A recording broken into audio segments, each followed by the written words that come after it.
Hey guys, I'm Riley. I go on the internet where tech news gonna make me lose my mind up in here, so you don't have to.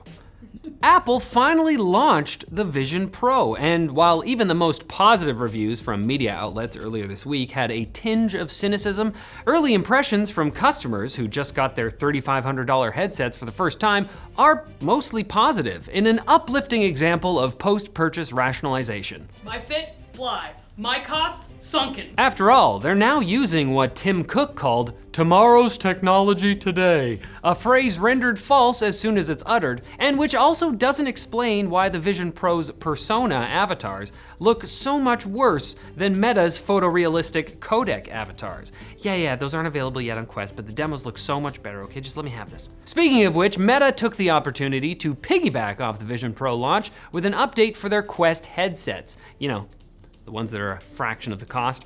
The Quest 2, 3, and Pro now support playing back stereoscopic spatial video recorded on an iPhone 15 Pro or Pro Max, something Apple may regard as morally wrong. And there's a couple new pinch gestures because Apple's patent on basic human hand stuff fell through. The Quests can also now use gamepads in the browser for cloud gaming, but on the other hand, the Vision Pro now has an unofficial YouTube app thanks to Christian Selig, the developer of the Apollo Reddit app. And no, those two things aren't related. Like this segue to our next topic. AI news is a dime a dozen these days, but Google, Amazon, and actually Apple made some noteworthy announcements this week.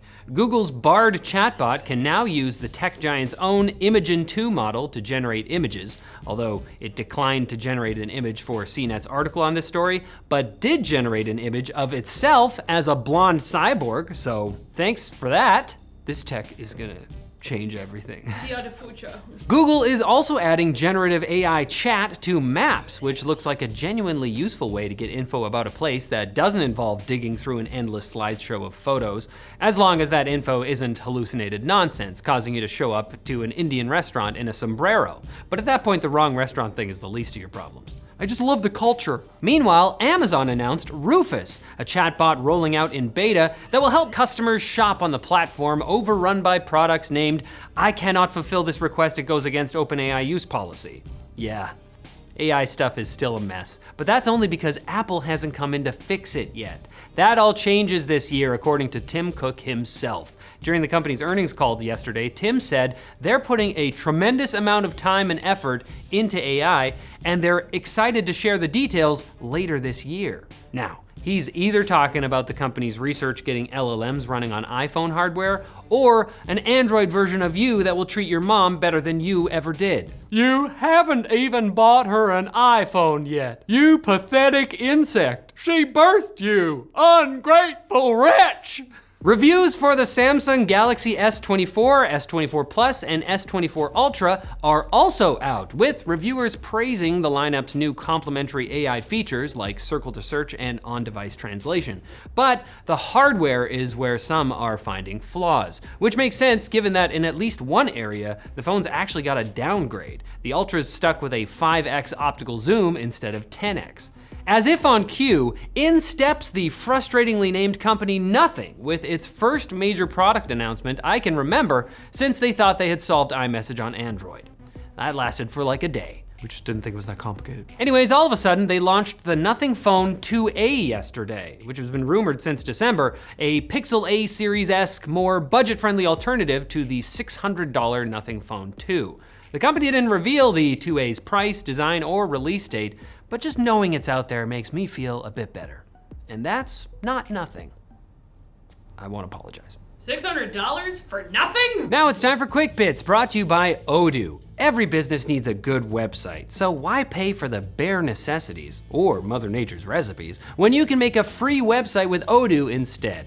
Their interface is super simple to use, with intuitive drag and drop elements and a user-friendly, code-free approach that'll have your website up and running in a matter of clicks. They've also recently introduced their own AI copywriter powered by ChatGPT, so you can let AI do the heavy lifting for you if you find yourself at a loss for words, which may happen when you see your new website. If you still aren't convinced, you'll also get unlimited hosting, support, and a free custom domain for 1 year. So visit the link below and start creating a website for free with Odoo.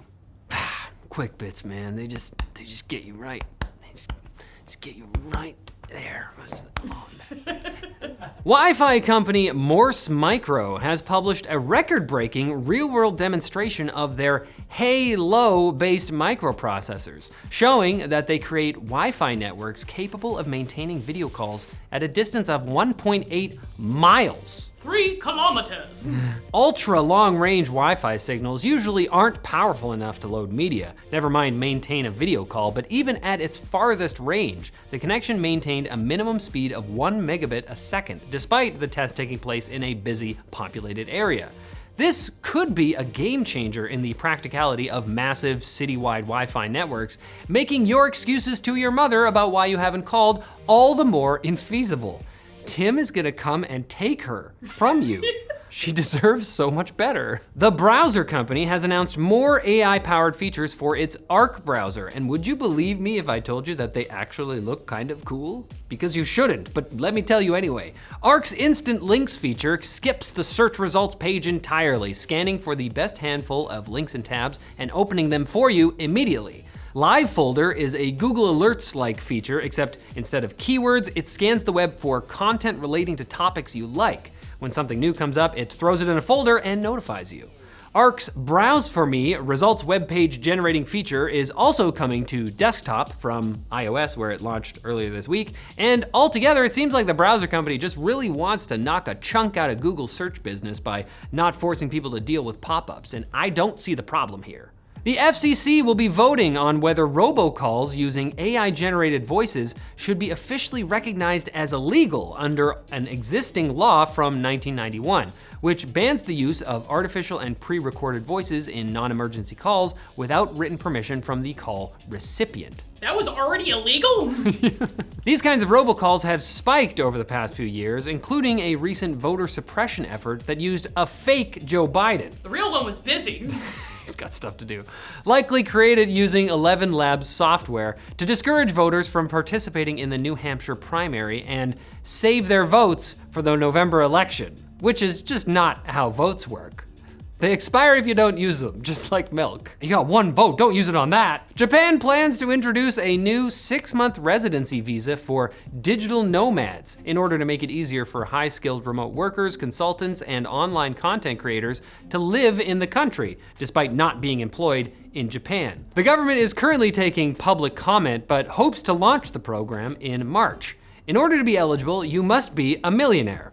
But only a Japanese millionaire making over 10 million yen a year, equivalent to around $68,000, which is still, it's a bunch. Currently, over 50 countries offer digital nomad visas, most of which allow significantly longer stays with far less stringent income requirements. I mean, if you've got a visible means of support other than your legs, you can just hang out in Germany for 3 years. Maybe give up the anime, get really into techno dance. Welcome to Germany. You dance like you're from here. And according to a new study published in Science, researchers have developed a new machine learning model that mimics the way children learn language. How did they do it? Well, by strapping a camera to a toddler's forehead and feeding the resulting audio and video to an AI like a baby Let's Play.